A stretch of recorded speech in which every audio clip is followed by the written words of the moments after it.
This Friday, May 23rd, will see the end of an era in local government in South Kildare. After that date, a Athy Town Council will no longer be in existence. In its place, we're going to have the new Athy Municipal District Council, 6 members of which will be elected on that day. What's going to happen then is that the 6 members will be members of a 40-member Kildare County Council, and they will also represent the people of Athy from this office here as a municipal district as well. One of the things that I had fought for over the last number of weeks was to ensure that services will still be provided from this office here.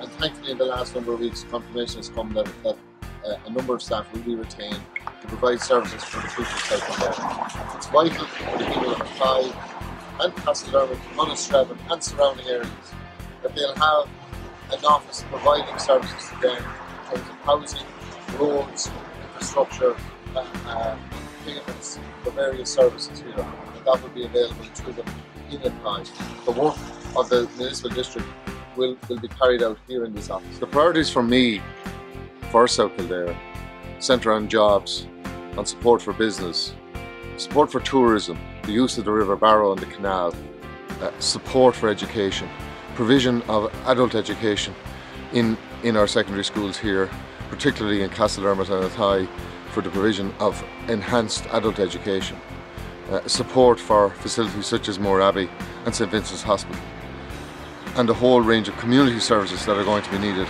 by the residents and the growing young population of South Kildare, and the provision of sporting and artistic facilities as well. And I would hope that with the support of everybody working together, we can get the maximum amount of funding through Kildare County Council.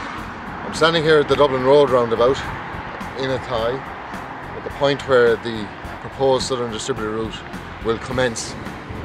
This project is something that I've worked very hard for in my political life, and with the recent government pledge to deliver funding for it, I will, in the 5 years to come, continue to press for that promise to be delivered upon. Over the last 9 years I've worked as a full-time constituency representative for Deputy Sean Farrell.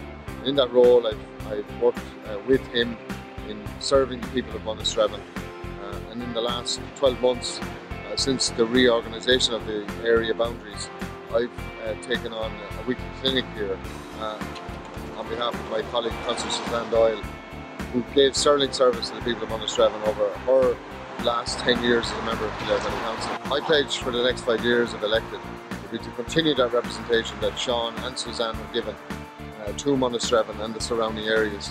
Here in Castledermot, I've worked for the last number of years with community groups, with residents associations and with sporting groups in supporting them in working for additional facilities for the town here.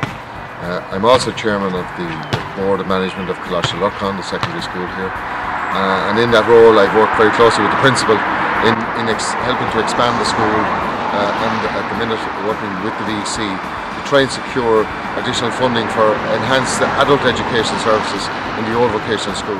This Friday, May 23rd, is local election day. The polls will open at 7 AM on Friday morning and remain open until 10 PM that night. I'm asking that you would consider me for your #1 vote or your highest preference. I'm asking the people of South Kildare to give me their trust in representing them and Kildare County Council for the next 5 years.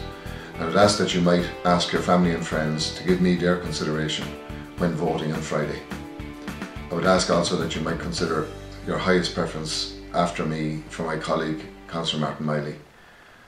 I want to thank the people of Kildare for their support in the past, and I look forward to serving them into the future with your support on Friday the 23rd.